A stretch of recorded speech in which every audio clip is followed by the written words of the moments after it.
다 함께 하나님의 말씀 보겠습니다. 하나님의 말씀은 시편 11편 1절부터 7절 말씀. 시편 11편 1절에서 7절의 말씀.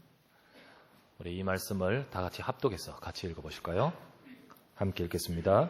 내가 여호와께 피하였거늘 너희가 내 영혼에게 새같이 네 산으로 도망하라 함은 어찌민가. 악인이 활을 당기고 화살을 시위에 먹음이여 마음이 바른 자를 어두운 데서 소려하는도다. 터가 무너지면 의인이 무엇을 하랴? 여호와께서는 그의 성전에 계시고 여호와의 보좌는 하늘에 있으며 그의 눈이 인생을 통촉하시고 그의 안목이 그들을 감찰하시는도다.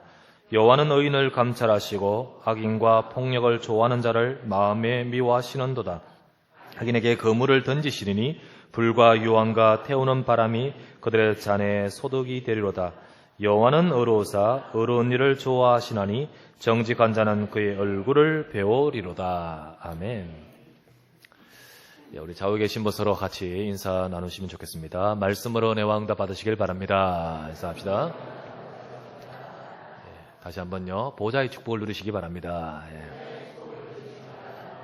이 시간도 여러분과 제가 주의 성전에 함께 예배드리는데 이 시간 예배드리는 이 시간을 통해서요. 내가 어디에 있습니까? 목사 앞에 있습니까? 아니죠. 하나님 앞에 서는 시간 되길 바랍니다. 내가 그 시간 하나님을 만나고 하나님께 예배할 때 여기 보면 우리가 읽었다시피 내 인생을 감찰하시고 통촉하시는 하나님. 하나님은 저와 여러분의 모든 것을 아시고 또 의인의 간구를 들으시는 분이십니다. 여러분과 제가 말씀 잡고 주님 바라보면서 이 시간 보좌의 축복을 누리시는 시간 되시기 바라고 더 나아가서 우리가 이 자리뿐만 아니라 내 현장에 돌아가서 늘 우리가 성전에 머물러 있을지 없지요. 내가 있는 그 자리가 성전인 줄 믿습니다. 거기서 보좌의 축복을 누리는 한 주간 되기를 주의 이름으로 부탁드립니다. 본시는요 다윗의 시예요. 다윗의 시. 시의 저자인 다윗이 굉장히 절박한 상황, 굉장히 위급하고 절박한 상황에 처해 있었던 것 같습니다. 우리가 어디서 그것을 찾아볼 수 있냐? 자세히는 상황에 대해서는 나오지 않습니다. 항상 시가 이렇게 기록되었을 때는 또 그 시를 쓴 배경이 또 있었거든요. 그런데 이 시가 기록될 때 다윗이 굉장히 절박한 상황 속에서 우리 시편을 보면 다윗이 굉장히 위기 때 적은 시가 굉장히 많아요. 그때 그만큼 기도가 많이 됐다는 얘기예요. 우리가 정말 평소에도 또는 때론 어려울 때도 우리 진짜 기도의 축복을 누리는 저와 여러분 되셔야 될 줄 믿습니다. 오늘 다윗이 절박한 상황에 처해 있었습니다. 1절에 보니까 내가 여호와께 피하였거늘 너희가 내 영혼에게 새같이 네 산으로 도망하라 하면 어찌민가. 여러분 새같이라고 했습니다. 새가 어떻게 도망가길래? 여러분 새가 이렇게 앉아있는데요. 살그머니 가서 이렇게 가십시오. 새가요 도망갈 때 어떻게 도망갑니까? 오나 벌떡 이래 도망갑니까? 파락 도망가지 않습니까? 쏜살같이 도망가지 않습니까? 점잖게 도망가지 않지 않습니까? 그와 같이 그렇게 도망갈 모습을 뭐라 합니까? 이게 꽁지 빠지게 진짜 화급하게 도망가는 그 모습, 그것을 새같이라고 표현했던 것처럼 지금 그런 상황이라는 거예요. 지금 이렇게 막 진짜 엄청난 위급의 상황에 처했던 것을 보게 됩니다. 그게 뭔지는 정확하게 기록이 안 되어 있습니다만은 아마도 우리가 다윗의 인생을 쭉 보면 굉장히 큰 위기를 당할 때가 있었습니다. 그게 바로 이 사울 왕으로부터 계속 도피해야 될 때, 그때가 있었고요. 또 하나는 아들 압살롬의 반란으로 완전히 도망나와야 할 때, 그 큰 위기 상황이 있는데 아마 둘 중에 하나가 아니겠느냐라고 생각됩니다. 여러분과 저도 우리도 살다 보면 다윗도 그랬듯이, 언약의 사람 다윗도 그랬듯이 우리도 살다 보면 때로는 절박한 상황을 만나게 됩니다. 우리 성도님들 삶도 역시 세상 속에서 살아가는 삶이라 세상 사람들이나 또 우리들이나 똑같이 당하는 많은 어려움들이 있습니다. 성도님들이 우리 현장에서 당하는 위기나 절박한 때가 주로 언제일까요? 우리가 살아가다 보면 많이 그런 것들을 맞죠. 때로는 경제적인 큰 어려움 이런 거 당하지 않습니까? 어려움을 만나지 않습니까?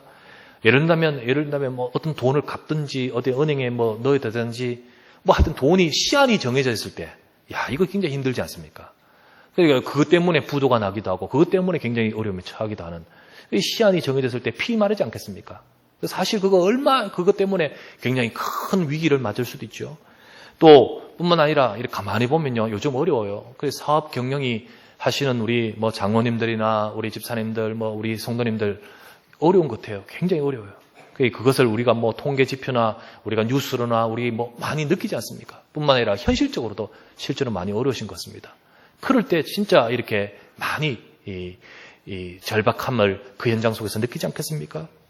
뿐만 아니라 뭐 직장도 마찬가지고요. 또는 실업이나 취업이나 뭐죠? 퇴직이나 뭐 이런 것들이 우리 현실적인 상황 아닙니까?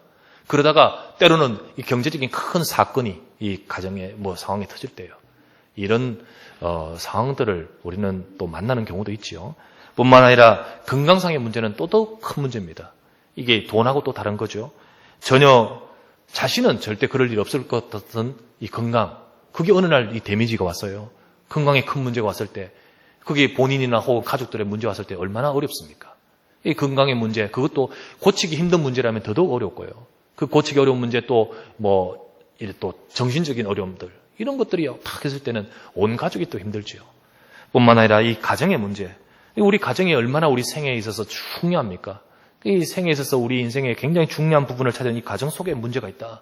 부부간의 문제라든지 혹은 자녀의 문제라든지, 그리고는 뭐 진짜 또 가정의 응답을 받아야 될 우리 청년들도요. 빨리 이렇게 안 될 때는 그게 또 힘들단 말이죠. 어쨌든 모든 부분에 있어서는 항상 이런 어려움을 많이 만나기 쉽습니다. 대부분 사람들은 이때 어려운 나머지 참 어렵다, 이래 쉽게 어렵다 할 때가 아니고요. 진짜 어렵다라고 할 때는요. 참 이게 생각이 지난주도 표현했다시피 당황하게 됩니다.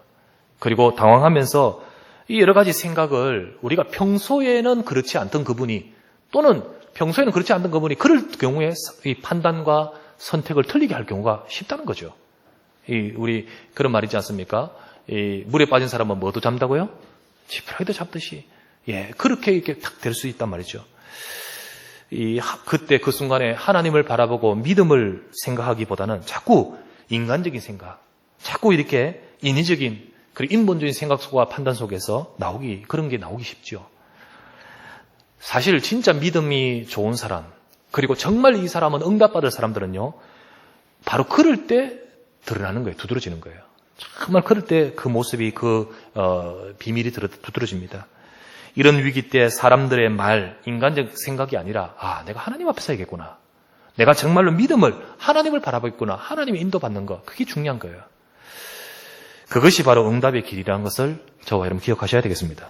왜냐하면 여러분과 제가 아무리 내 나름대로 생각하고 또 사람들 생각에 이거 좋다라고 했던 것이라 할지라도 인생은 완전하지 않습니다. 사람은 완전하지 않습니다. 잠언서 14장 12절 말씀에 이런 말씀이 있습니다.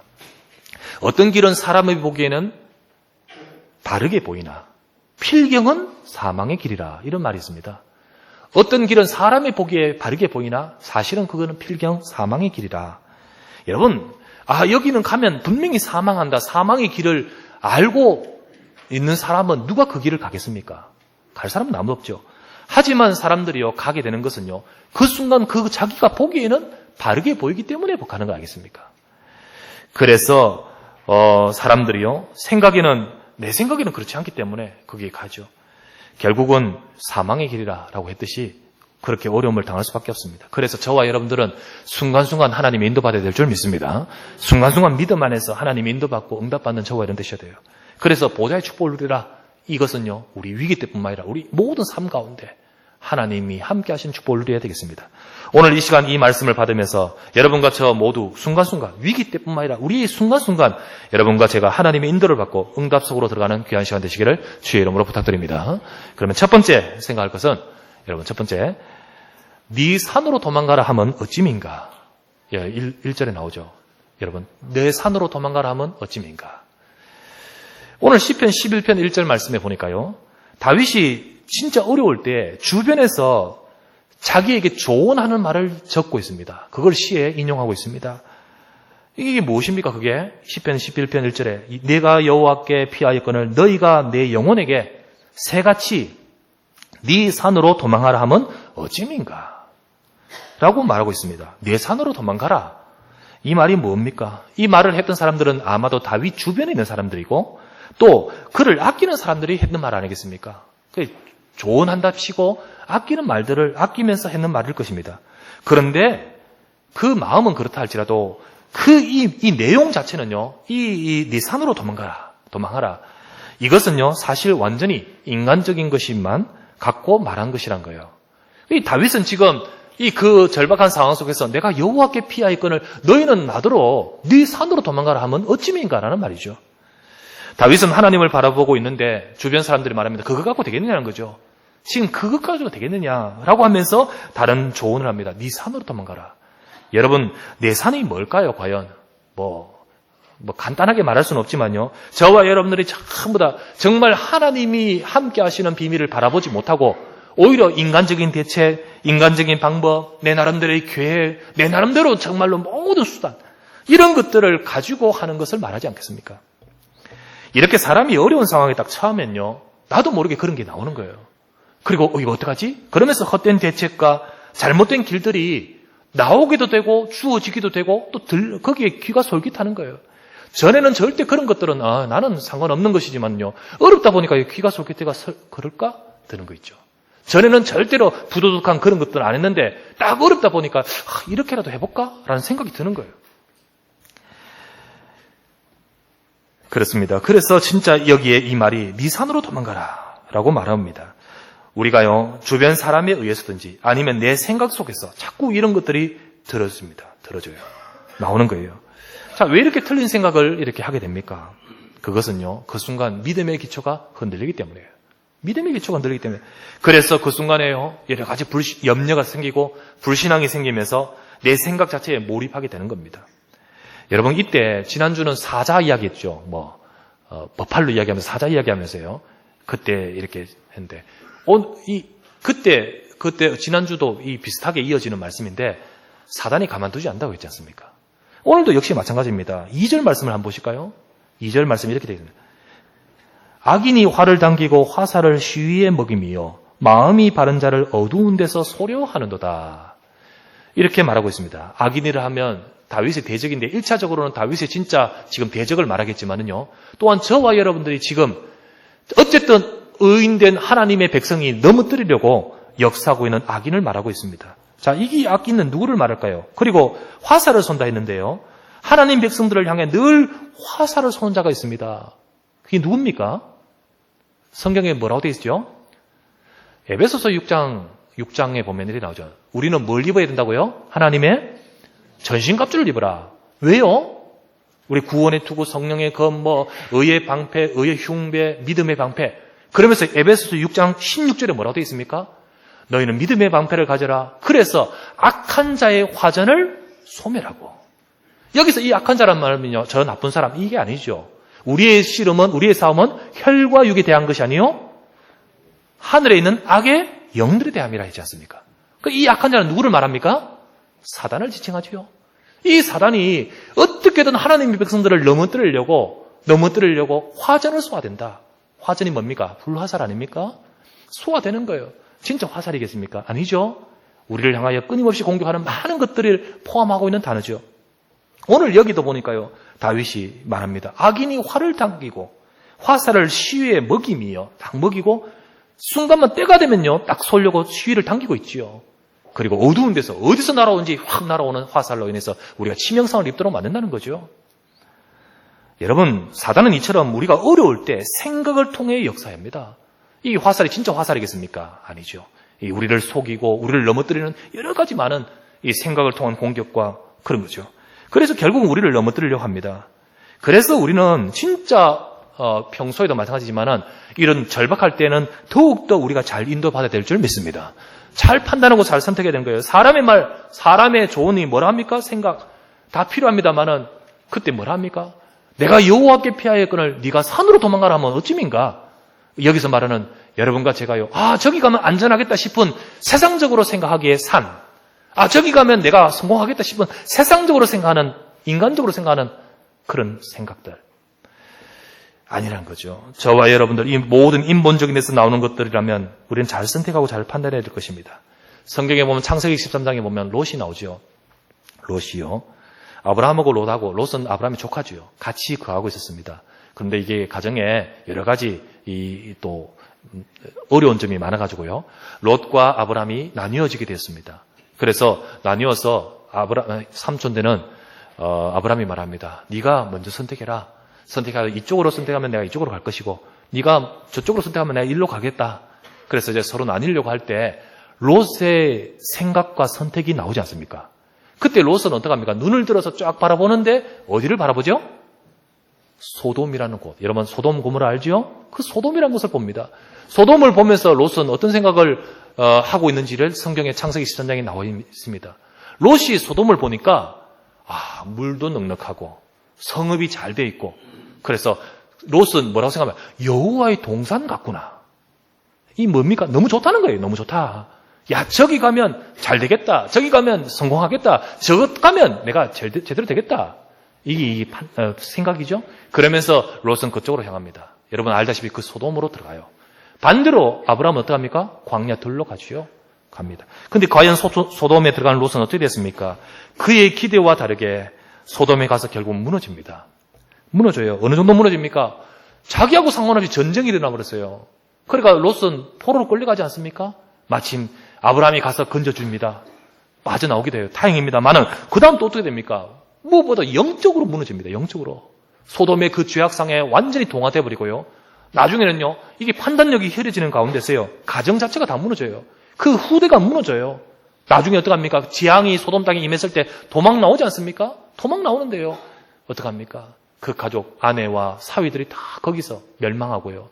가까스로 빠져나온 소돔에서 빠져나온 롯과 그 두 딸. 결국 두 딸이 그 속에서 배웠던 거, 받았던 거 그대로 아버지와 관계를 맺고 자손을 퍼뜨리면서 나온 것이 암몬 족속, 모압 족속이라고 나오지 않습니까? 이게 결국 자손들이 다 무너지는 것이거든요. 롯의 잘못된 생각, 그 판단으로 인해서 나중에는 큰 결과를 가져왔던 것을 보게 됩니다. 여러분과 저는 어떻게 되겠습니까? 여러분, 우리는 오늘 다윗의 이야기를 잘 들으겠습니다. 내가 여호와께 피하였거늘 너희가 내 영혼에게 새같이 네 산으로 도망하라면 어찌민가? 과연 이때 믿음의 사람은 어떤 선택을 해야 될까요? 여러분, 다윗의 고백을 보시기 바랍니다. 내가 여호와께 피하였거늘. 다윗은 무엇이 가장 바른 올바른 선택인지를 잘 알고 있었습니다. 우리 인생의 진정한 피난처가 어디입니까? 여러분과 제가 절박한 상황 속에 있을 때 우리는 판단력이 흐리게 쉽지만은 정말로 저와 여러분들 진정한 피난처, 안전한 피난처가 어디 있습니까? 어딜까요? 인생 문제 진정한 해결처가 어디 있습니까? 여호와께 피하였거늘. 그 다음 장인 12장에 보면요 또 나오네요. 자, 5절 말씀에 한번 보시기 바랍니다. 12장 5절. 5절 말씀에 나오네요. 같이 한번 읽어보실까요? 시작. 여호와의 말씀에 가련한 자들의 눌림과 궁핍한 자들의 탄식으로 말미암아 내가 이제 일어나 그를 그가 원하는 안전한 지대에 두리라 하시도다. 6절. 여호와의 말씀은 순결함이요 흙 도가니에 7번 단련한 은 같도다. 여러분과 제게 안전지대가 어디입니까? 안전한 지대. 오늘 다윗은 잘 알고 있습니다. 역시 12편도 다윗의 시거든요. 다윗은 잘 알고 있습니다. 내가 여호와께 피하였거늘. 여러분과 제가요 무엇이 가장 바른 선택인지를 아셔야 됩니다. 우리 인생의 진정한 피난처 여호와께 피하였거늘. 자, 여호와께 피한단 말이 뭘까요? 민수기 35장에 보면 피한다는 단어로 비슷한 도피성이라는 단어가 나옵니다. 이런 도피성, 성 있는데 성읍이 있는데 거기를 도피성읍으로 설정해서 하나님이 세워주신 곳입니다. 하나님이 가나안 땅에 이스라엘 백성이 다 들어가고 나서 각 지파별로 땅을 나누도록 했는데 레위 지파는 어떤 사람들이죠? 하나님께 뭐하는 사람? 제사. 어린 양을 잡고 피를 흘리고 이 양과 피는 누구를 의미합니까? 예수 그리스도를 의미합니다죠. 그래 제사, 하나님 앞에 번제 제사 드리는 일에 종사하는 레위 지파. 그들에게도 땅을 줘야죠. 그들도 살아야 되니까. 근데 그들이 준 땅에 하나님이 레위 지파 땅에다가 그들이 사는 그 성읍을 도피성으로 설정하게 합니다.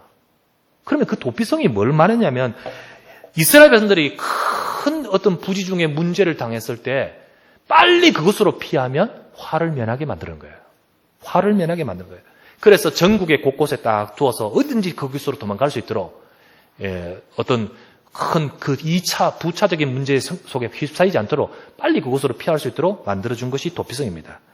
여러분 이것은 뭘 설명합니까? 바로 레위 지파가 바로 피 흘릴 그리스도 언약을 설명하듯이 바로 그가 있는 그 성읍, 거기를 도피성으로 정했는 것은 뭡니까? 거기에 피하면 된다. 곧 저와 여러분들, 우리에게 진정한 도피성, 진정한 피난처는 누구란 말이죠? 예수 그리스도란 말이에요. 내가 여호와께 피할 걸 이 다윗은 알고 있습니다. 하나님이 우리의 진정한 피난처입니다. 그 하나님께 나가는 길이 뭡니까? 그리스도인 줄 믿습니다. 여러분과 제가요, 그리스도 안에 들어갈 때, 그리스도 안에 있을 때 절대로 멸망하는 법이 없습니다. 바로 그 비밀을 우리가 붙들어야 될 줄 믿습니다. 여러분과 제 인생의 중요한 문제를 만날 때 여러분 산으로 도망가지 마시길 바랍니다. 내 산으로 도망가려 하면 어찌면야 다윗이 말하듯이요. 내 산은 뭡니까? 내 생각이고 내 계획이고 내 방법이고 내 의도일 겁니다. 여러분과 저는요, 예수 그리스도께 피해야 됩니다. 내가 무능하다 할지라도, 내가 정말 열악하다 할지라도 6월절 어린 양의 피가 발린 그 집에 들어가 있으면 되지 않습니까? 그 집에 있으면요, 재앙과 저주가 넘어가지 않습니까? 이와 같이 예수 그리스도는 어떤 분이십니까? 저와 여러분 인생을 구원하여 하나님 자녀 삼으심 잠게 하신 분이요. 예수 그리스도는 어떤 분이십니까? 내 인생을 멸망하지 않도록 살리고 축복하기 위해 오신 분인 줄 믿습니다. 그러므로 어떤 위기에 있어도 우리가 그리스도 안에만 들어가 있으면 되고 그리스도 안에 거하면 되는 것이에요. 우리가 이 복음의 약속을 놓쳐서는 안 되는 거예요.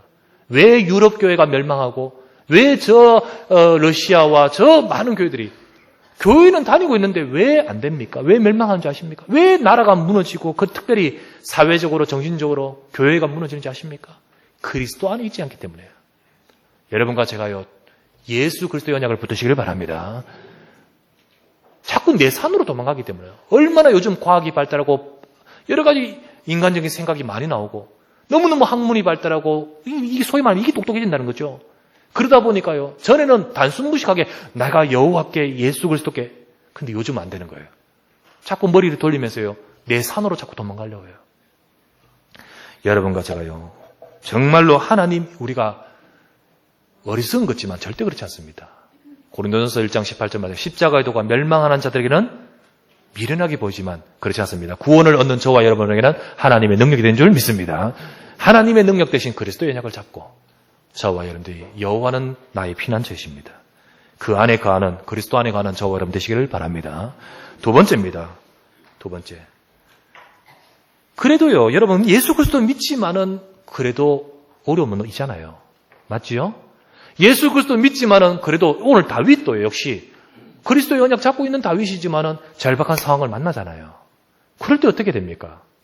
여러분, 위기 때 의인이 해야 할 것이 무엇입니까? 두 번째입니다. 위기 때 의인이 해야 할 것. 그 말씀이 이어집니다. 3절, 4절입니다. 3절, 4절 같이 읽겠습니다. 같이 합독합시다. 시작. 터가 무너지면 의인이 무엇을 하랴? 여호와께서는 그의 성전에 계시고 여호와의 보좌는 하늘에 있음이요 그의 눈이 인생을 통촉하시고 그의 안목이 그들을 감찰하시는도다. 터가 무너지면 의인이 무엇을? 의인이란 말은 뭘까요? 여러분 잘 아셔야 되죠. 터가 무너진단 말이요, 소위 말하면 땅이 무너지는 거 아닙니까? 여러분 진짜 큰 문제 만나면 땅이 무너지는, 내 인생 전체 무너지는 것 같아요. 땅이 무너지는 같은 상황 속에서 의인이 과연 무엇을 할까? 3절, 터가 무너지면 의인이 무엇을 하랴? 의인은 누굽니까? 의인은요, 의를 행하는 사람이 아니죠. 의를 행한 사람 아닙니다. 의인은 누구를 말합니까? 의인은 누구를 말합니까? 로마서 3장 10절 말씀에 분명히 하나님 말씀하십니다. 로마서 3장 10절 11절 말씀에 의인은 없나니 하나도 없으며 의를 행하는 자가 하나도 없도다. 그래, 의인이란 말은 의를 행한 사람이 아니란 말이에요. 로마서 3장 10절에 그렇게 나와 있고, 그리고 로마서 1장 17절에는 뭐라고 되어 있습니까? 로마서 1장 17절에 복음에는 하나님의 의가 나타나서 믿음에 이르게 하나니 오직 의인은 믿음으로 말미암아 살리라 라고 되어 있습니다. 그러면 의인은 누굽니까? 복음에 나타난 그 의를 입은 자, 믿음 가지고. 그래서 진짜 의인은 누구를 말하냐면 예수 그리스도의 복음을 믿는 자를 말합니다. 여러분 오늘 그러면 터가 무너질 때 의인은 무엇을 하랴? 여러분 예수님 믿습니까? 여러분과 제가요 그리스도 안에 있습니다. 그러면 하나님 보시기에 의인인 저와 여러분들을 향하여 하신 말씀이에요. 3절입니다. 터가 무너지면 의인이 무엇을 하랴?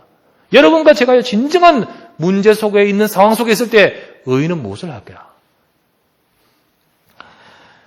경제적으로 여러분 사업상에서 운영하는 우리 집사님들 또 보니까요 쉽지 않은 것 같아요. 때로는요 터가 무너질 것 같은 큰 난관을 만날 때도 있어요. 무엇을 해야 됩니까? 터가 안 무너지면 의인이 무엇을 하랴. 정말로 경제, 가정으로 또는 건강에 여러 가지 많은 것들 터가 무너질 것 같은 상황이 와요. 그때 무엇을 해야 됩니까? 4절에 나오죠. 이걸 우리가 붙들어야 될 줄 믿습니다. 4절이 뭡니까? 여호와께서는 그의 성전에 계시고 여호와의 보좌는 하늘에 있으며 그의 눈이 내 인생을 통촉하시고 그의 안목이 그들을 감찰하신도다. 눈, 안목 같은 말 아닙니까? 나를 통촉하시고 감찰하시며 다 하신단 말이죠. 그분이 어디 계신다고요? 성전에 계시고 보좌 하늘에 있으며 라고 말하고 있습니다. 이 말을 하는 것이 뭡니까? 의인이 무엇을 하랴? 곧 무엇을 해야 됩니까? 이것은 바로 우리가 해야 될 것을 말하죠. 하나님의 보좌 앞에 나가야 된단 말이에요. 여러분과 제가요, 하나님의 보좌 앞에 나가야 된다. 하나님의 보좌 앞에. 보좌 앞에 나간다는 말이 무슨 말입니까? 성경 히브리서 4장 15절, 16절 굉장히 중요합니다. 히브리서 4장 15절, 16절. 예수 그리스도에 대해서 이렇게 말씀하십니다. 우리에게 있는 대제사장은 우리의 연약함을 동정하지 못하실 분이 아니요. 우리 연약하다 했죠? 지난주도 연약하다 말했지 않습니까? 우리의 연약함을 동정하지 못하실 분이 아니다. 라고 하면서 16절 말씀에 뭐라 합니까? 그러므로 우리는 긍휼하심을 받고 때를 따라 돕는 은혜를 얻기 위하여 은혜의 보좌 앞에 담대히 나아갈 것이니라. 예, 이렇게 나오죠. 그러므로 하나님 우리를 도와주시는 대제사장이시다. 그러므로 우리가 긍휼하심을 받고 때를 따라 돕는 은혜를 얻기 위하여 하나님 때를 따라 하나님 백성들을 도우신다는 거예요. 그 은혜를 얻기 위하여 어디 나가라? 은혜의 보좌 앞에 담대히 나갈 것이니라. 여러분과 제 의인이 터가 무너지면 무엇을 해야 됩니까? 하나님의 백성들에게 당한 그 상황 속에서 무엇을 해야 됩니까? 여러분과 제가요, 은혜의 보좌 앞에 담대히 나갈 것이라. 은혜의 보좌 앞에. 자, 4절에 우리가 다시 히브리서 11장 4절, 아니, 시편 11편 4절에 보니까요, 여호와는 그의 성전에 계시고, 그의 보좌는 하늘에 있다. 하늘에 있는 보좌 앞에 어떻게 나갑니까? 성전으로 나가면 되는 거예요, 성전으로. 맞습니까? 성전으로 나가면 돼요. 그러면 성전에 나간단 말이 뭔 말입니까? 예배인 줄 믿습니다. 성전에 나간단 말이 무슨 말입니까? 기도인 줄 믿습니다. 오늘도 저와 여러분들이 내가 성전에 나가면 돼요. 예배의 자리에. 기도의 자리 하면 그 자리가 바로 하늘의 보좌의 축복을 누리는 자리인 거예요. 꼭 이 시간 주일날 이 자리뿐만 아니라 내가 있는 회사, 내가 있는 그 가정, 어느 곳이든지요. 그 자리에서 여러분과 제가요, 담대히 보좌 앞에 나가는 여러분과 제가 돼야 됩니다. 그 순간 우리에게는 대제사장 되신 그리스도가 나와 함께 하십니다. 그 언약을 붙들고요, 그분이 나를 동정하지 못하실 분이 아니요. 오늘 말씀에는 모든 그 눈이 우리를 감찰하시고 모든 그 안목이 우리를 통촉하시는 그분이시. 그분이기 때문에 그 약속을 붙들고 우리는 때를 따라 돕는 은혜를 얻기 위하여 은혜의 보좌 앞에 담대히 나갈 것이라.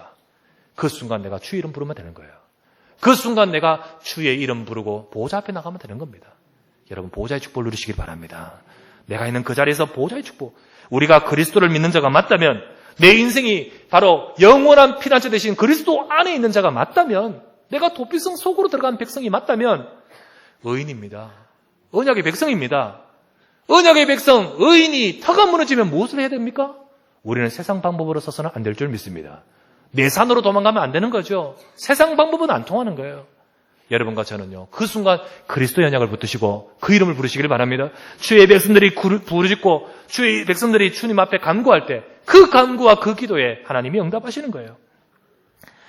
여러분과 제가 그리스도를 믿는 자 맞다면, 여러분, 내 산으로 도망가라는 말은 어찌입니까? 내 산으로 도망갈 생각이 아니고 기도하는 자. 그래서 터가 무너지는 상황 같은 일이 있어도 하나님이 나를 감찰하시고 있지 않냐. 하나님이 그것을 통촉하시지 않냐. 통촉이 뭐죠? 깊이 들여다본다는 거예요. 깊이 들여다보는 거예요. 통촉하시지 않느냐. 그러므로 나는 보호자 앞에 나갈 것이다. 보호자 앞에 나가서 나의 하나님 앞에 기도하며 나의 하나님 앞에 아를 때 하나님 그 모든 것 뒤에 의인의 간구를 들으시는 분이십니다. 세 번째입니다. 세 번째.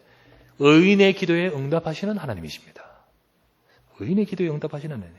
곧 의인, 곧 복음 붙은 하나님 백성이 자기 산으로 도망가지 않고 믿음 안에서 기도하면 거기에는 하나님이 반드시 역사하십니다. 반드시 하나님은 의인의 간구를 들으십니다.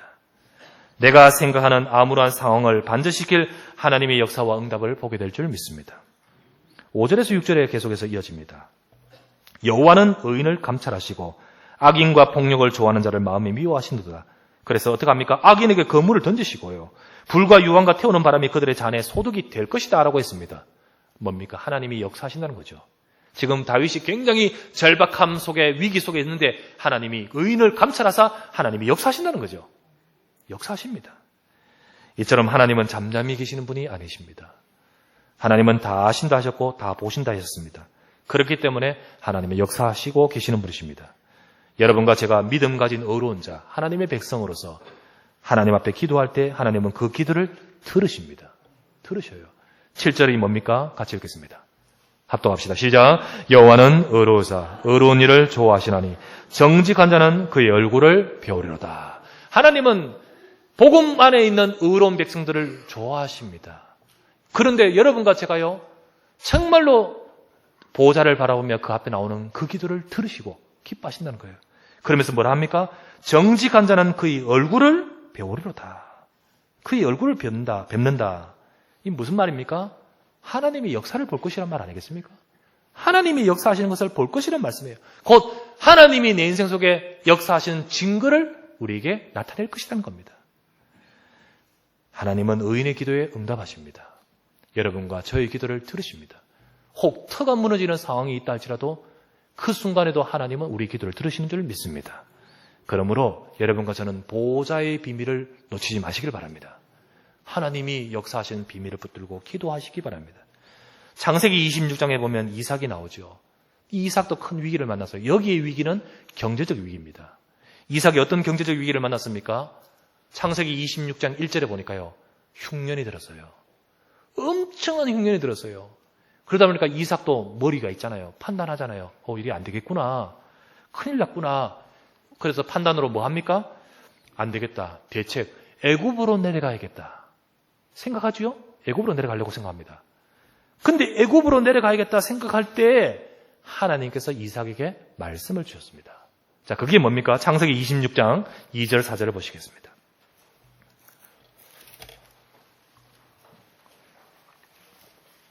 창세기 26장 2절 4절.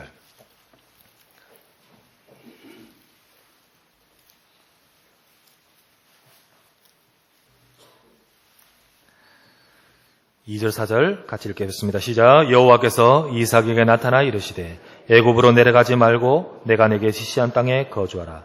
이 땅에 거류하면 내가 너와 함께 있어 네게 복을 주고 내가 이 모든 땅을 너와 네 자손에게 주리라. 내가 네 아버지 아브라함에게 맹세한 것을 이루어 네 자손을 하늘의 별과 같이 번성하게 하며 이 모든 땅을 네 자손에게 주리니 네 자손으로 말미암아 천하 만민이 복을 받으리라. 아멘 아닙니까? 내려가지 말고 이 땅에 가라.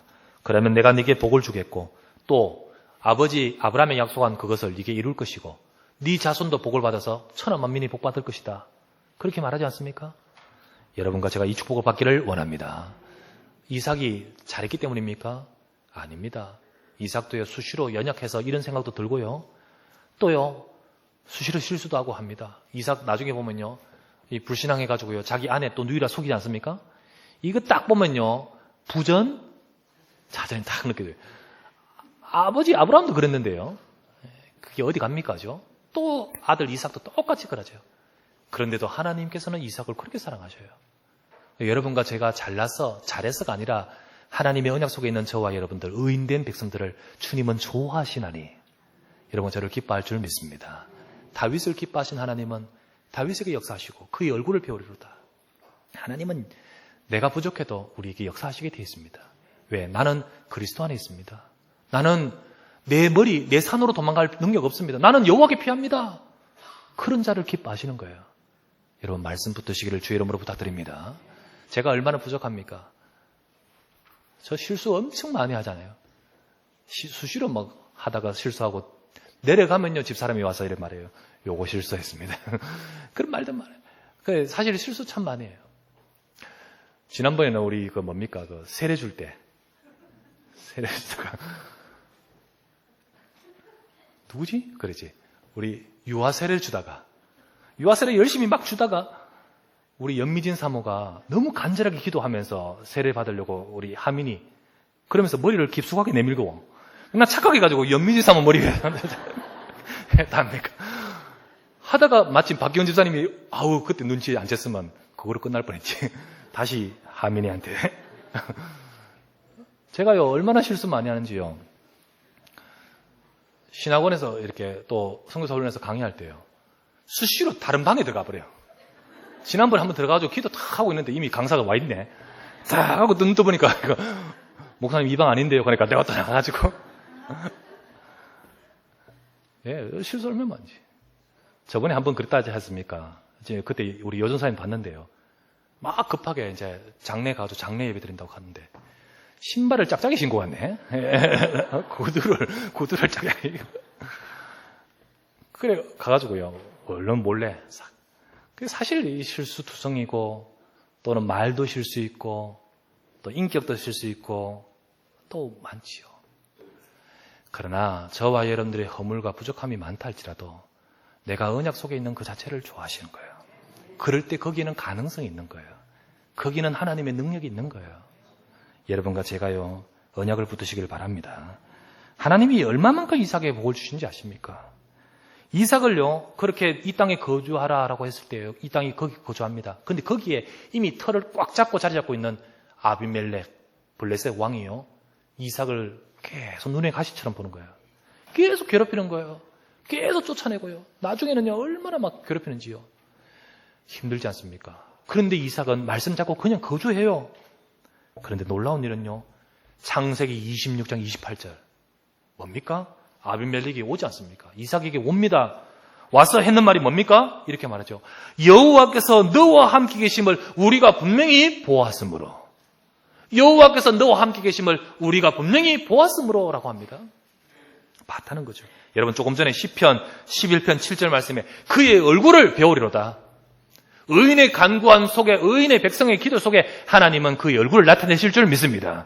그 나타낸 것을요 누가까지 봤냐? 저 아비멜렉까지 봤다는 거예요. 아비멜렉까지. 같은 말 아니겠습니까? 같은 말? 여러분 이 말씀 그대로입니다. 오늘도 저와 여러분들에게 언약 속에 가할 때 의인의 기도에 응답하시는 하나님이신 줄 믿습니다. 의인의 간구, 백성들의 간구 역사하시는 거예요. 주님은 들으십니다. 그대로 그 증거가 나타나 증인이 되도록 축복하신 겁니다. 결론을 맺겠습니다. 여러분 오늘 여러분과 저는요 믿음을 갖는 시간 되시기를 바랍니다. 우리의 모든 것을 아시는 하나님이시고 또 하나님께 온전한 완전한 해답이 있음을 기억하시길 바랍니다. 예수는 그리스도이십니다. 예수는 그리스도 안에서 하나님께서는요 저와 여러분들 언약 속에 거주하기를 원하십니다. 늘 말씀의 약속을 붙들기를 원하십니다. 수시로 우리가요 때로는 우리의 인간적인 방법, 인간적인 염려 거기에서 나오는 많은 것들 있습니다만은 그것도 필요합니다만은 그러나 절대적인 해답은 아니죠. 저와 여러분들이 진짜로 우리가 오늘 말씀대로 터가 무너지면 의인이 무엇을 할꼬? 여러분과 제가 보좌의 축복을 누리시기를 바랍니다. 시편 118편 8절에서 9절 말씀에 이렇게 말씀합니다.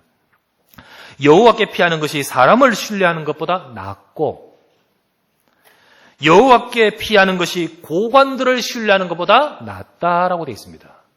고관은 누굽니까? 뛰어난 사람들 아닙니까? 엘리트들 아닙니까? 굉장히 똑똑한 사람들. 그런데요, 내가 여호와께 피하는 것이 더 낫다는 거예요.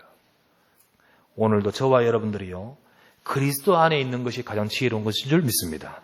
오늘도 말씀의 약속을 잡고 보좌의 축복을 누리는 것이 제일이에요. 그래서 혹 터가 무너질 것 같은 상황에서도 내가 보좌의 축복을 누리는 시간 되시길 바랍니다. 진짜 그 속에 여러분 기도해보 가십시오. 여러분 그 시간에 내가 있는 그 자리 사무실에서 내가 있는 그 자리 그 현장에서 보좌 앞으로 나가십시오. 정식기도 하면서 보좌 앞으로 나가십시오. 하나님 나를 통하여 주의 얼굴을 보여주시옵소서. 그래서 내가 이삭처럼 증인되게 해 주시옵소서. 내가 전도자의 축복을 누리는 전도운동에 쓰임받는 산업되고 전도운동에 쓰임받는 가정되고 전도운동에 쓰임받는 응답받는 내 인생 되게 해 주시옵소서.